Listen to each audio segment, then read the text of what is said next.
সিপাহীজলা জেলার বক্সনগরের রুখিয়া এলাকায় একটি নির্মাণ প্রকল্পের পাইলিং কাজকে কেন্দ্র করে উত্তেজনা ছড়িয়েছে। মঙ্গলবার সন্ধ্যায় কাজ করতে গিয়ে হামলার শিকার হন বলে অভিযোগ করেছেন কয়েকজন শ্রমিক। আহত শ্রমিকদের দাবি, তারা নির্ধারিত প্রকল্পের কাজ করতে গেলে কিছু ব্যক্তি তাদের কাছে অতিরিক্ত অর্থ দাবি করেন। অভিযোগ, সেই দাবিতে রাজি না হওয়ায় তাদের উপর লাঠি ও রড নিয়ে হামলা চালানো হয়। হামলায় অন্তত 5 জন শ্রমিক আহত হন বলে জানা গেছে। আহতদের প্রথমে স্থানীয়ভাবে চিকিৎসা দেওয়া হলেও পরে উন্নত চিকিৎসার জন্য আগরতলা জিবি হাসপাতালে পাঠানো হয়। শ্রমিকদের আরো অভিযোগ, হামলাকারীরা কাজে ব্যবহৃত পাইলিং মেশিন ও গাড়ি ও ক্ষতি করেছে। এদিকে ঠিকাদার গৌতম পাল সিপাহীজলা জেলা পুলিশ সুপারের কাছে লিখিত অভিযোগ দায়ের করেছেন। স্থায়ী বিধায়ক তফাজ্জল হোসেনের নামও উল্লেখ করা হয়েছে বলে দাবি করা হয়েছে। मैं पाइलिंग करने आया, मैंने विधायक का नाम बोला।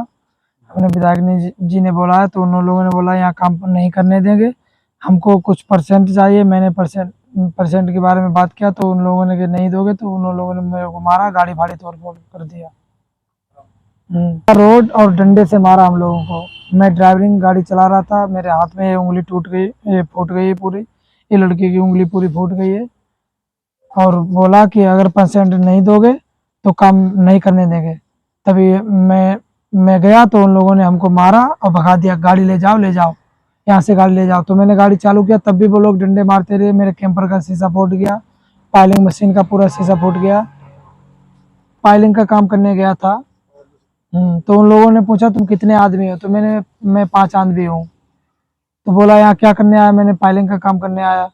तो बोला कि यहाँ से गाड़ी ले जाओ। तो मैंने क्यों ले जाएं, तो बोला कि हमने कि मैं विधायक ने भेजा, विधायक के आदमी हूँ। तो बोला तो मुझे परसेंट चाहिए। तो हमने परसेंट चाहिए, तो परसेंट आप बात करिए, मैं परसेंट कहाँ से, तो जाइए यहाँ से। तो मैंने चला जाऊँगा, तो वो डंडा अंडा और सरिया रोड से मुझे मारने लगे। हम लोगों को मारा, मेरा गाड़ी का शीशा फोड़ दिया और कैंपर था, कैंपर का भी शीशा फोड़ दिया। और हमारे भी चोट लगी, मेरी उंगली फूट गई। मेरा लड़का दूसरा था, उसका उंगली फूट गया। मैं गाड़ी भगा के लाया। ঘটনার পর এলাকায় উত্তেজনা ছড়িয়ে পড়ে পুলিশ বিষয়টি তদন্ত শুরু করেছে বলে জানা গেছে। তবে এই অভিযোগ সম্পর্কে বিধায়ক তফাজ্জল হোসেনের বক্তব্য পাওয়া যায়নি। তার প্রতিক্রিয়া পাওয়া গেলে তা গুরুত্বের সঙ্গে প্রকাশ করা হবে। নির্মাণ কাজে বাধা, হামলা এবং অর্থ দাবির অভিযোগকে কেন্দ্র করে বক্সনগরে এই ঘটনা এখন রাজনৈতিক মহলেও আলোচনার বিষয় হয়ে দাঁড়িয়েছে। তদন্তের পরেই প্রকৃত ঘটনা সামনে আসবে বলে মনে করছে সংশ্লিষ্ট মহল। Bureau report, news update Tripura.